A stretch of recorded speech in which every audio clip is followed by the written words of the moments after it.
Hello viewers, কেমন আছেন আপনারা? আশা করি সকলেই ভালো আছেন। তো আজকে আমি ডাক্তার তাপস বাগচি। আমি আমার প্রথমে পরিচয় পর্ব সারি।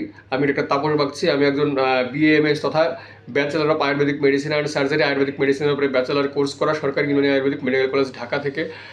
এটা ঢাকা ইউনিভার্সিটির আন্ডারে, মেডিসিন ফ্যাকাল্টির আন্ডারে। এছাড়া নিউট্রিশনের উপর পোস্ট গ্রাজুয়েশন করেছি ইসলামিক ইউনিভার্সিটি কুষ্টিয়া থেকে। এছাড়া আয়ুর্বেদিক পঞ্চকর্ম ট্রিটমেন্টের উপর স্পেশাল ট্রেনিং বেনারস হিন্দু বিশ্ববিদ্যালয়, ওখানে অংশগ্রহণ করেছি।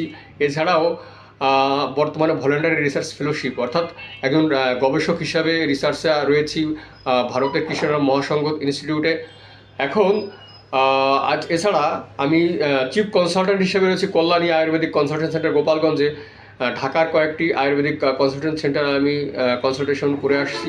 তো আজকে আমি আপনাদেরকে কয়েকটি বিষয়ে আমি অবগত করব। সেটা হচ্ছে যে নেজাল পলিপস এবং সাইনোসাইটিস অর্থাৎ নাকের ভেতরে যে পলিপাস হয় এবং সাইনাস জমে গিয়ে যে সাইনোসাইটিসের প্রবলেম হয়।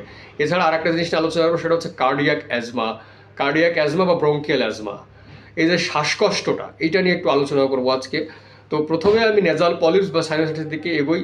তো যখনই আমরা আমাদের এই যে ধুলোবালির সংস্পর্শে যাই বা আমাদের অ্যাকর্ডিং টু আয়ুর্বেদ অনুযায়ী আমাদের আমাদের তিনটা এনার্জি কিন্তু আমাদের শরীরে প্রতিনিয়ত আমাদের নিয়ন্ত্রণ করে: বায়ু, পিত্ত, কফ। এই যে সাইনোসাইটিস বা নেজাল পলিপস, এইটা মূলত কফের একটা তারতম্য থাকে এবং সাথে এখানে বায়ুও থাকে।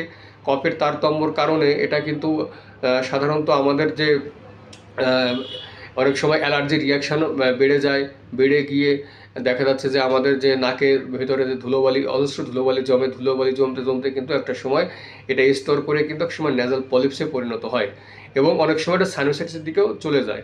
তো সেখানে আমাদের মেইনলি আমরা ট্রিটমেন্ট করে থাকি হচ্ছে আমাদের নেজাল থেরাপিটা।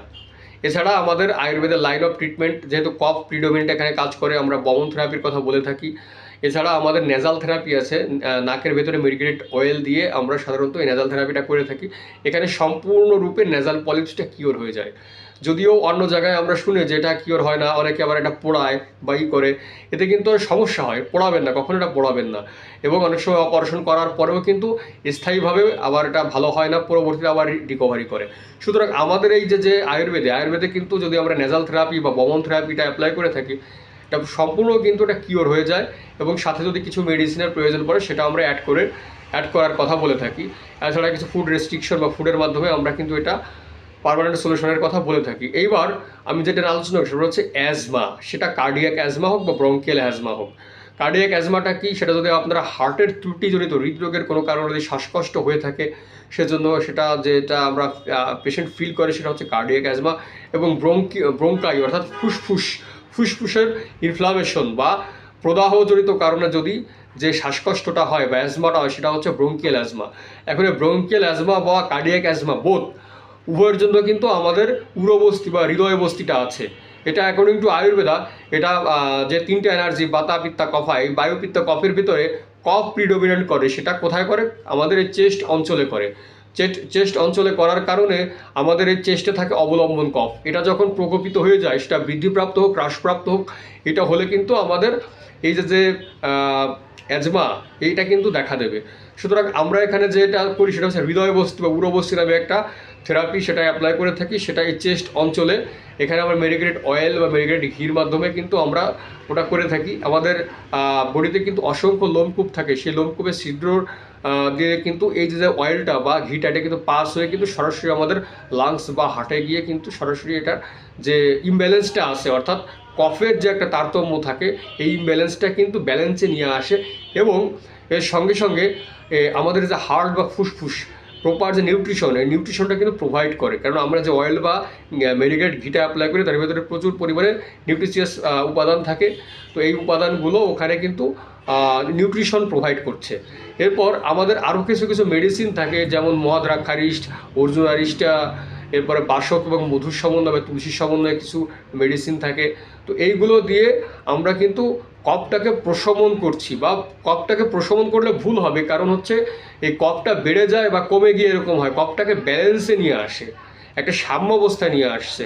সুতরাং এই অ্যাজমা বা কার্ডিয়াক অ্যাজমা যেটাই বলুন না কেন, আমরা কিন্তু পার্মানেন্টলি একটা সলিউশন কিন্তু আমাদের আয়ুর্বেদে আমরা করে থাকি, বা আয়ুর্বেদে কিন্তু একটা পার্মানেন্ট সলিউশন রয়েছে। সুতরাং আপনারা নির্দ্বিধায় নেজাল পলিপস বা সাইনোসাইটিস অথবা ব্রঙ্কিয়াল অ্যাজমা বা কার্ডিয়াক অ্যাজমা যেটাই হোক না কেন, আপনারা কিন্তু নির্দ্বিধায় আয়ুর্বেদিক ট্রিটমেন্ট নিতে পারেন। এখানে আমরা বলে থাকি যে ট্রিটমেন্ট যদি যাদের অ্যাজমার প্রবলেম, তাদের কিন্তু আর নেক্সট টাইম ইনহেলারের কোনো প্রয়োজন সাধারণত পড়ে না, কারণ আমরা যেভাবে ট্রিটমেন্টটা করে থাকি আমাদের শাস্ত্রীয় বা আমাদের মেডিকেল সায়েন্স অনুযায়ী, সেক্ষেত্রে কিন্তু পেশেন্টের আজীবন ওষুধ খাওয়া বা আজীবন যে একটা ভোগান্তি, এটা থেকে কিন্তু সে পরিত্রাণ পায়। সুতরাং আপনার নির্দ্বিধায় বিশ্বাস এবং আস্থা স্থাপন করতে পারেন আয়ুর্বেদের প্রতি। এছাড়াও আপনাদের যদি আরও ইনফরমেশন নিতে হয়, আপনারা আয়ুর্বেদা লিখে গুগলে সার্চ করেন, দেখবেন যে অসংখ্য ডেটা আপনারা পেয়ে যাবেন। সুতরাং কারোর কথায় কোনো বিরূপ প্রতিক্রিয়া সৃষ্টি করবেন না। আপনারা নিজেরা জেনে বুঝে সজ্ঞানে আয়ুর্বেদিক ট্রিটমেন্ট নিতে আসুন এবং আপনারা কমপ্লিটলি সুস্থ থাকুন। এই বলে আজকে আমার সংক্ষিপ্ত ভিডিও এখানেই শেষ করছি। সবাইকে ধন্যবাদ, সবাই ভালো থাকবেন।